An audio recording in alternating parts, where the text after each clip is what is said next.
내가 가고 있는 이 길은 한 번도 가지 않은 길. 오늘 하루하루 순간도 다시는 오지 않을 시간. 우리를 살리시는 그 사랑 주님의 빛을 따라서 오늘도 우린 걸어가네 생명의 길을. 할렐루야. 오늘의 말씀은 무엇을 위해 사는가 라는 제목으로 말씀을 증거하겠습니다. 본문 말씀은 사도행전 13장 1절로 13절까지의 말씀입니다. 안디옥 교회에 선지자들과 교사들이 있으니 곧 바나바와 니게르라 하는 시므온과 구레네 사람 루기오와 분봉한 헤롯의 젖동생 마나엔과 및 사울이라. 주를 섬겨 금식할 때에 성령이 이르시되 내가 불러 시키는 일을 위하여 바나바와 사울을 따로 세우라 하시니 이에 금식하며 기도하고 두 사람에게 안수하여 보내니라. 두 사람이 성령의 보내심을 받아 실루기아에 내려가 거기서 배 타고 구브로에 가서 살라미에 이르러 하나님의 말씀을 유대인의 여러 회당에서 전할세 요한을 수행원으로 두었더라. 온 섬 가운데로 지나서 바보에 이르러 바예수라 하는 유대인 거짓 선지자 마술사를 만나니 그가 총독 서기오 바울과 함께 있으니 서기오 바울은 지혜에 있는 사람이라. 바나바와 사울을 불러 하나님의 말씀을 듣고자 하더라. 이 마술사 엘루마는, 이 이름을 번역하면 마술사라, 그들을 대적하여 총독으로 믿지 못하게 힘쓰니 바울이라고 하는 사울이 성령이 충만하여 그를 주목하고 이르되 모든 거짓과 악행이 가득한 자여 마귀의 자식이요 모든 의의 원수여 주의 바른 길을 굳게 하기를 그치지 아니하겠느냐. 보라, 이제 주의 손이 내 위에 있으니 내가 맹인이 되어 얼마 동안 해를 보지 못하리라 하니 즉시 안개와 어둠이 그를 덮어 인도할 사람을 두루 구하는지라. 이에 총독이 그렇게 된 것을 보고 믿으며 주의 가르치심을 놀랍게 여기니라. 바울과 및 동행하는 사람들이 바보에서 배 타고 밤빌리아에 있는 버가에 이르니 요한은 그들에게서 떠나 예루살렘으로 돌아가고. 아멘. 사도 바울은 디아스포라 유대인으로서 당시에 길리기아 다소라는 곳으로 이민을 가서 사는 유대인 가정에서 출생합니다. 그래서 그는 태어날 때부터 유대인이면서 로마 시민권을 갖게 됩니다. 그의 아버지가 사울이라고 이름을 짓습니다. 사울은 유대식 히브리어 이름입니다. 그리고 바울이라는 이름으로 로마식 헬라어 이름을 또한 짓습니다. 그래서 원래부터 그의 이름은 사울과 바울 두 가지입니다.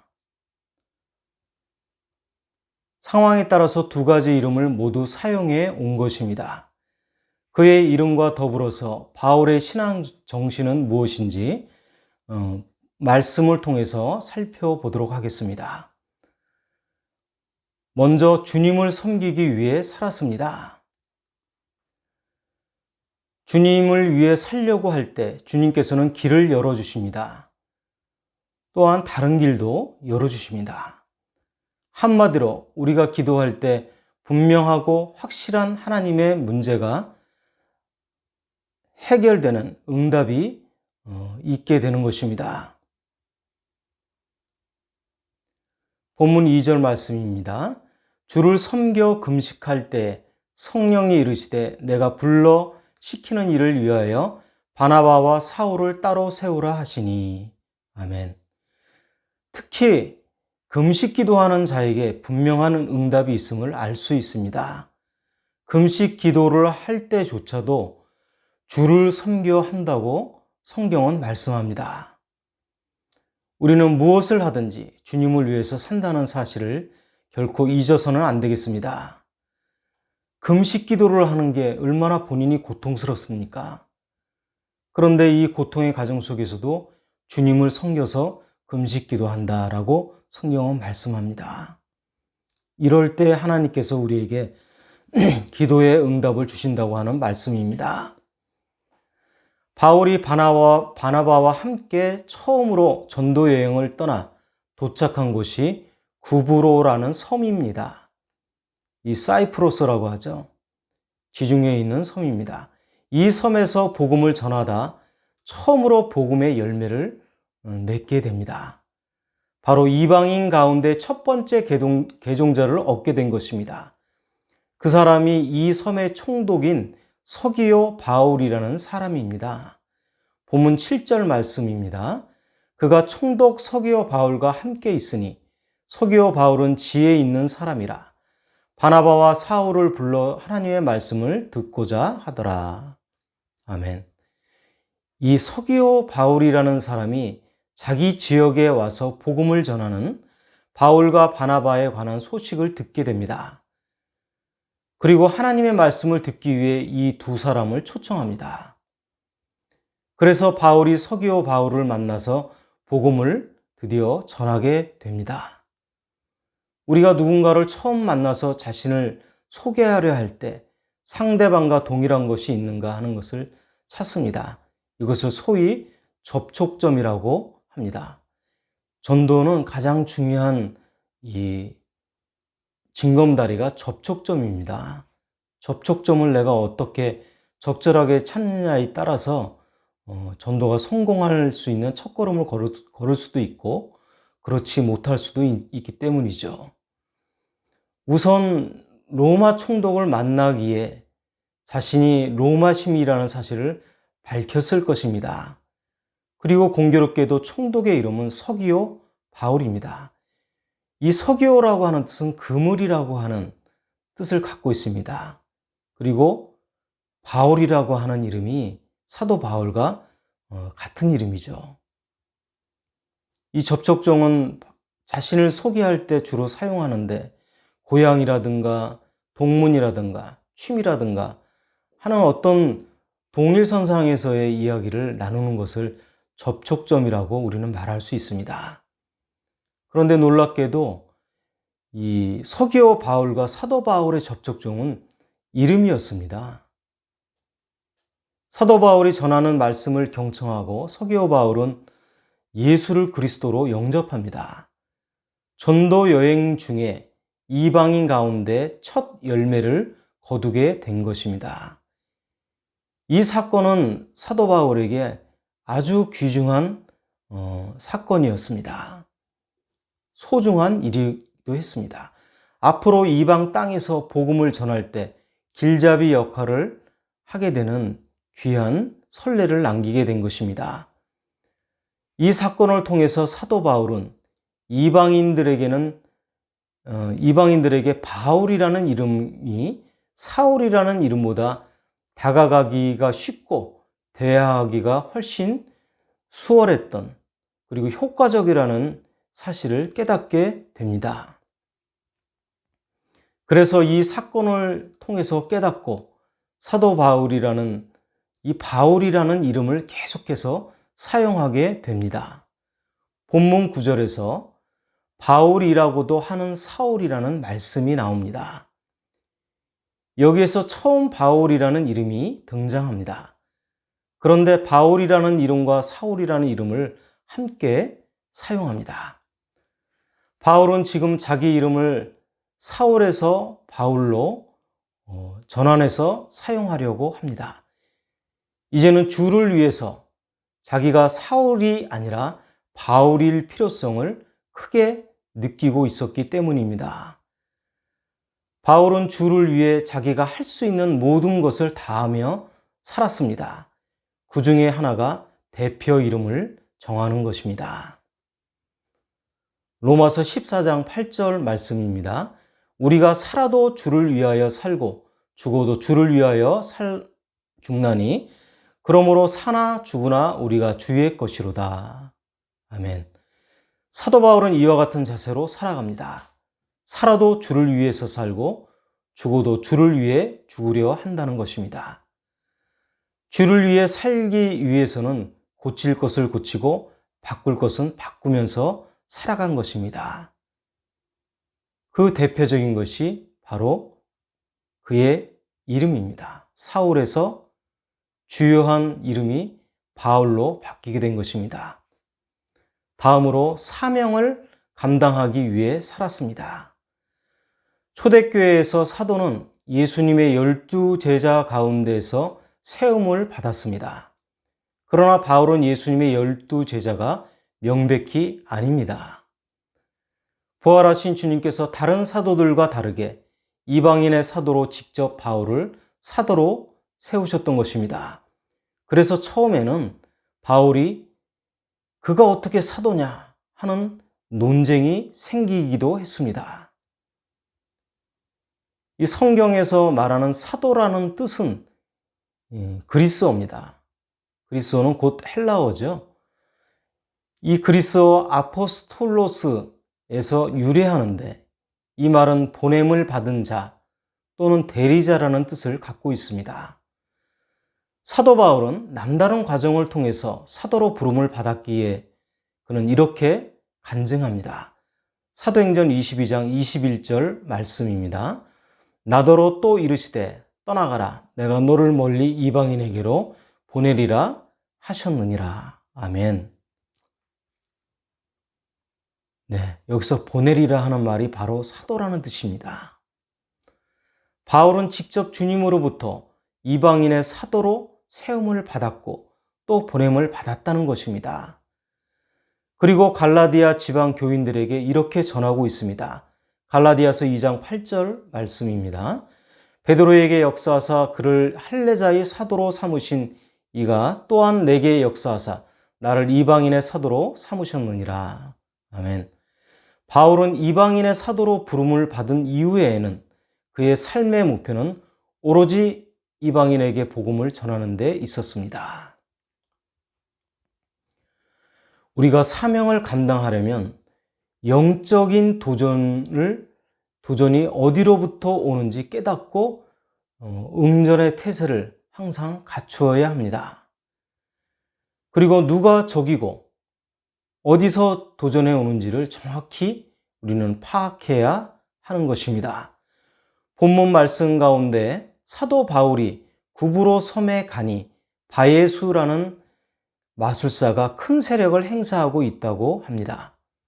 그때 바예수는 서기오 바울 총독의 전속 마술사 노릇을 하고 있습니다.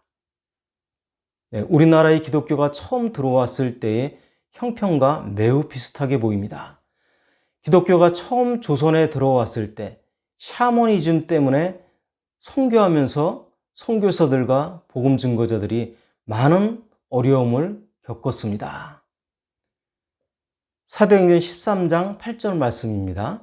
이 마술사 엘루마는 그들을 대적하여 총독으로 믿지 못하게 힘쓰니. 아멘. 네, 그렇습니다. 우리는 영적으로 가짜와 겨루어서 싸워서 이겨야겠습니다.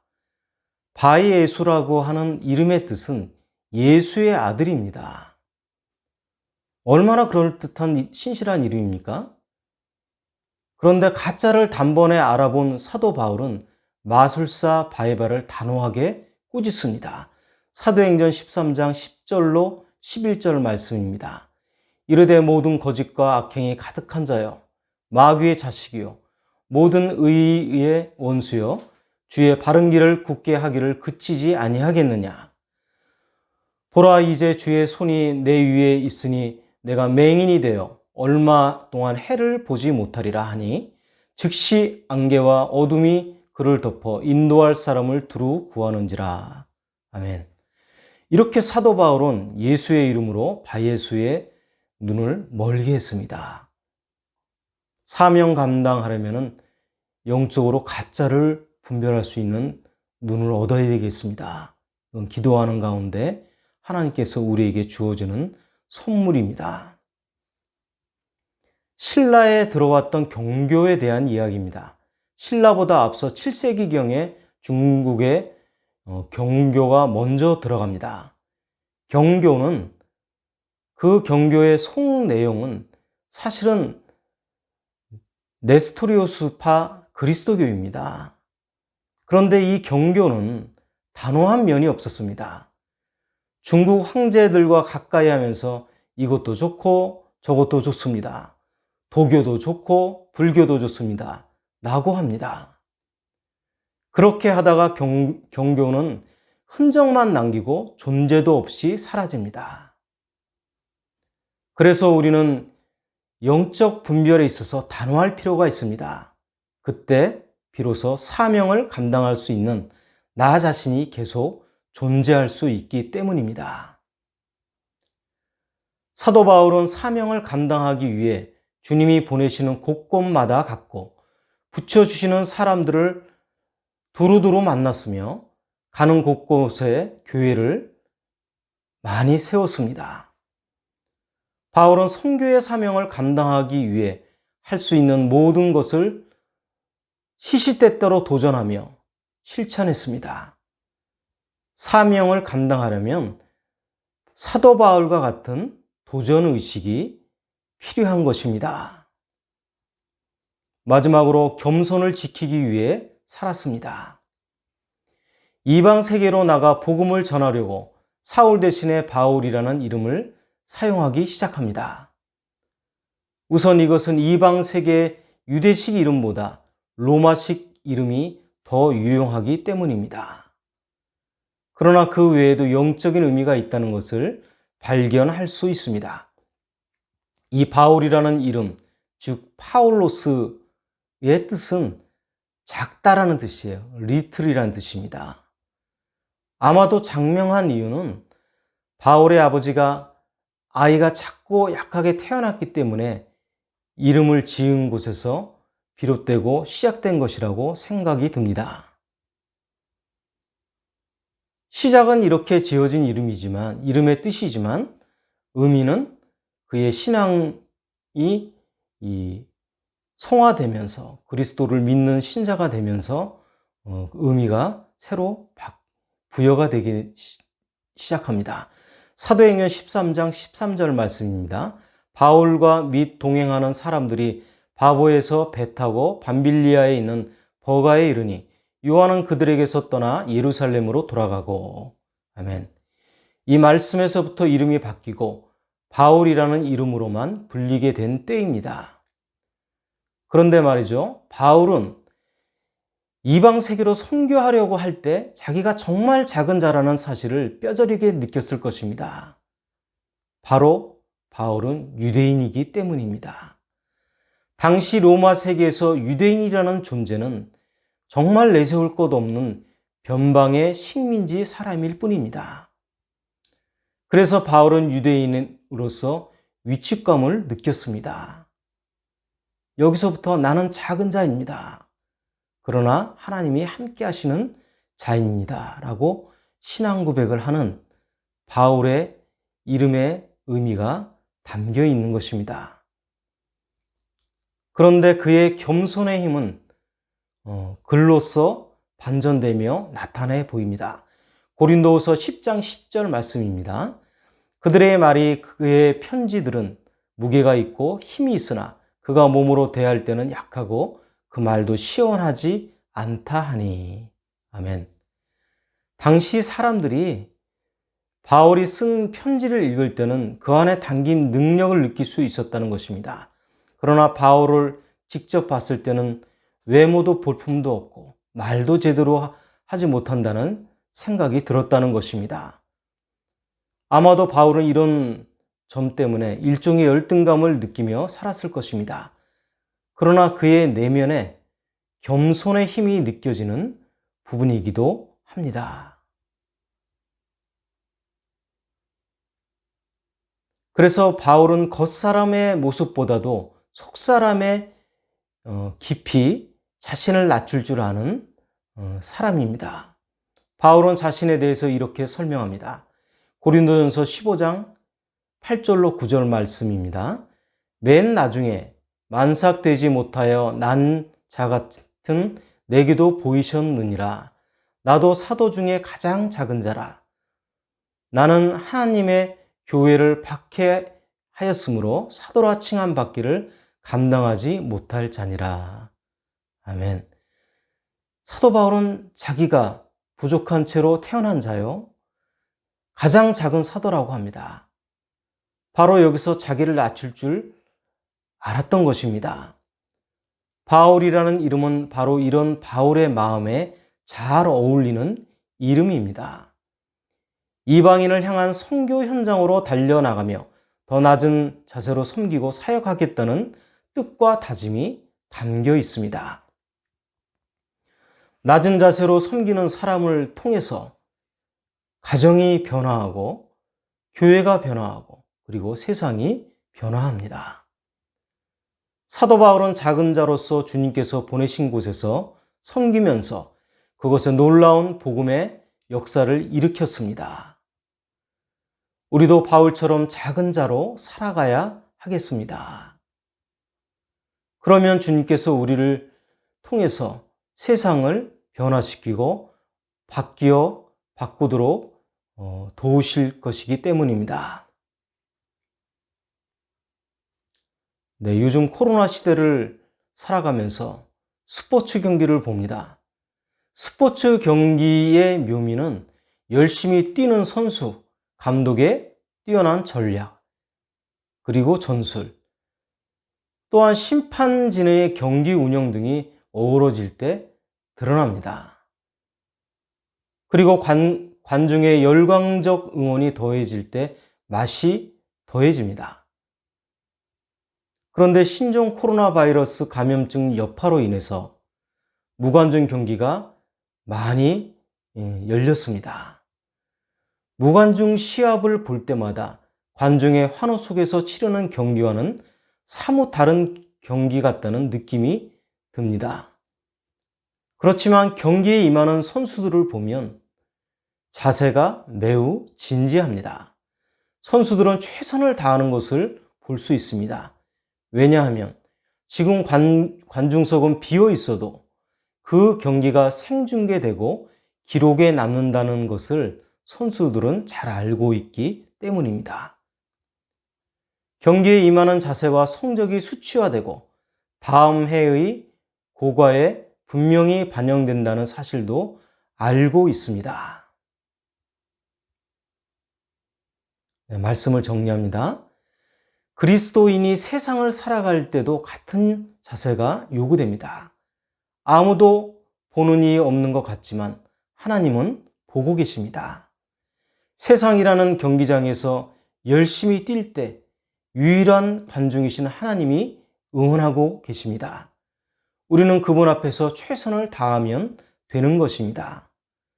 성경에 보면 경기하는 자가 법대로 경기하지 아니하면 승리의 관을 얻지 못할 것이며 라고 말씀합니다. 우리는 세상에서 주님의 뜻대로 살아가야 할 그리스도인들입니다. 외롭고 힘들고 지친 그런 투쟁의 삶을, 믿음의 투쟁의 삶을 우리는 살아가야 합니다. 이때도 우리를 바라봐주고 인정해주는 사람이 없을지라도 우리를 바라봐주시고 우리를 알고 계시는 하나님이 계시다는 사실을 우리가 깨닫고 하나님이 원하시는 그 길을 우리는 걸어가야 되겠습니다. 주님을 위해서 사명을 감당하고 겸손함으로 이 모든 것을 지켜서 이룰 수 있는 그리스도인이 되어야 하는 것입니다. 주님을 위해서 사명을 감당하고 겸손함으로 자신의 신앙을 잘 지키고 복음 전파를 하는 복된 그리스도인이 되시기를 예수 그리스도 이름으로 축원합니다. 네, 오늘의 말씀은 성부와 성자와 성령의 이름으로 말씀드렸습니다. 나는 주님의 제자, 낙심하지 않으며 절망 속에서도 실망하지 않으며